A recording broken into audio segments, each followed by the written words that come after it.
Наместо тетовско, гравче од Казахстан, лук од Кина, наместо кочански, орис од Турција. Што се прави за зачувување на автохтоните македонски сорти?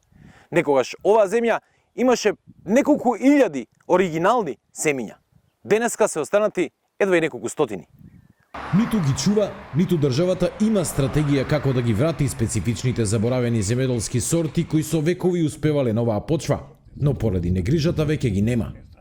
Од земја во која многу семиња единствено туку успевале, Македонија станува увозно зависна, но и држава која со несериозниот однос дури и не се грижи што незините граѓани јадат.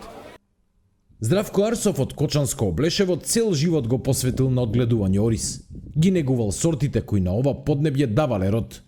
Но напливот од ефтин пакуван орис со сомнителен квалитет им зададе огромен удар на земјоделците. Тоа е најголемото понижување за кочанскиот бренд како орис. Кочански орис нема, да, гледај. Тоа е кочански орис само што се сее на поднебјето на Кочанска општина. Иначе автотони сорти ние во Македонија немаме. Ние имавме една сорта R76/6.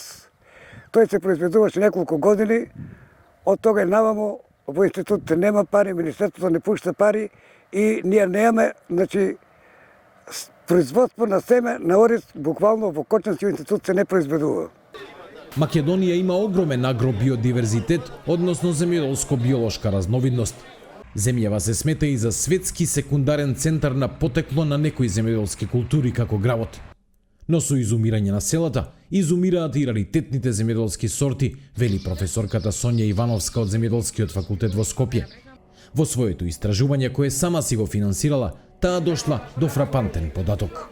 Ние од нашата колекција собравме преку 1600 примероци од граф, значи некои од тие се веројатно исти.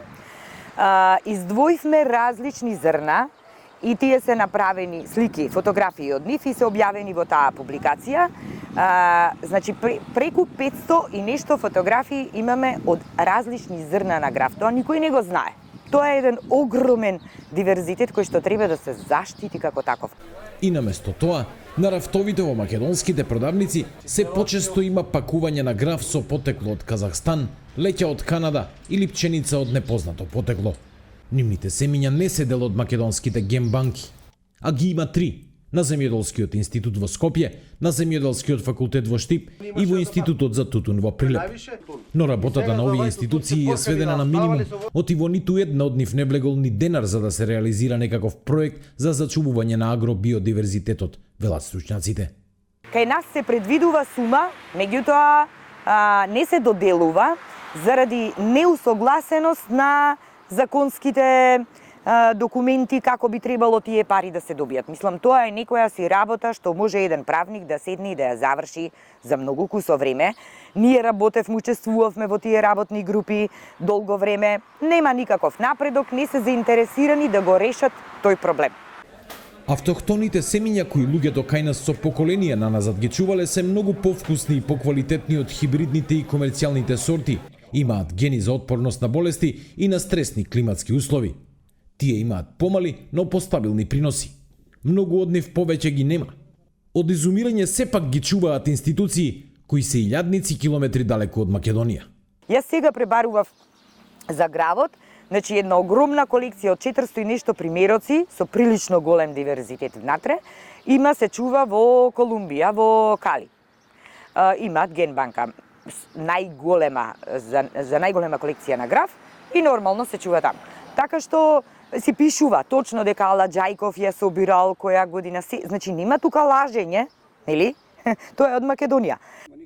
И земјоделците се свесни дека само науката може да ги спаси сортите од исчезнување, а земјоделието од изумирање. Во институтите да се пуштат пари, за да може да произведеме собствено семе. И кое семе, значи, ќе се одомакине тука, значи, на овој терен.